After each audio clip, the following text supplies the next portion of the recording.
Hello everyone, that's my second video on YouTube, second review of a second book basically. And today we're gonna look at the book which actually makes more sense for me, because that's what I kind of specialize in, so the Soviet-Afghan conflict. And when you're thinking about Soviet-Afghan conflict, there is quite a lot of information you can find on the Soviet side. So there are books, there are memoirs, there are lots and lots of photos. So people who know me, they know about this huge Dropbox database which I collected some time ago of around 12, maybe 15,000 photos. It's not the same on the other side. So if you want to study the life of Mujahideen, the Afghans who are fighting against the Soviets, you will find it's a more challenging process. So the number of photos which you can find around the internet is usually limited to maybe 1,000 or so, I would say. The information is generally scarce. You can't, I mean, there are not many memoirs that I know of, or at least they're not translated to languages which I can read them in. So when I've seen this book, I was just very glad to see it, because I mean, in general, there's not much published on the topic, especially not on this side. So when I saw it, I grabbed it instantly, and let's look what's inside. Okay, so this book, not a huge book. I think it's around 100 pages, representing 100 photographs, one photo per page. Nice hardcover, good choice of photograph. Well, at least I think so. I think it's one big photograph spread across, so that's pretty cool. Mujahideens cleaning and assembling their weapons. The book is made by WRMFZY. I'm not sure how to pronounce it. WRMFZY. But I mean, that's pretty known account on Instagram, at least.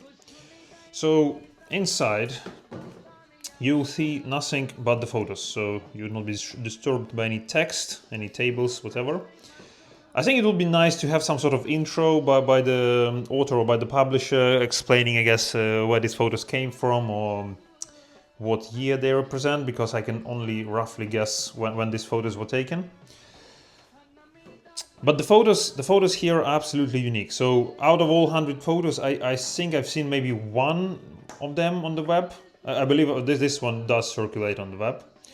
Apart from that, everything else was just absolutely new to me, and it was great. I mean, seeing so many new details, so many new photos, I really enjoyed it. Just a couple of specific things I wanted to show, a couple of specific weapons if I can find them, but probably a bit harder. So for example, the machine gun here, not really sure what it is. I think I posted on Instagram once this photo, and can't remember if we figured out what it is, but that's just cool to see something very unusual. Otherwise, yeah, we see Mujahideens mostly armed with Chinese AKs, some older rifles. Quite often you see regular Soviet AKMs. Yeah, I believe this one is true Soviet one. Some cool photos like crates here of, I believe those are Chinese Type 56 one with the folding stocks. Overall, great set of photographs. The photos themselves, I believe there is some sort of a problem with the color correction, or maybe the original photos were like that, so that would make more sense. And also, I believe, if you probably can't see it on the video, but the pages are kind of wavy. And if I understand correctly, this is a wrong choice of paper by the printer, and that's why they turn out like that. But I'm not sure. Overall, it doesn't really matter, because I mean, this sort of book you don't get, as a regular coffee table book just to enjoy the aesthetics. It's more about research, in my opinion. So yeah, if you if you're into this topic, I would definitely recommend getting one of these. Okay, so to summarize, if you're into Soviet-Afghan topic at any capacity, so if you're a reenactor, if you're just interested in history, I definitely suggest to get this book. These photos are still not on the web, as far as I know, so you wouldn't see them anywhere else. The photos are of good quality, and you can see a lot of things there, like a lot of unique pieces of weaponry, a lot of unique pieces of equipment.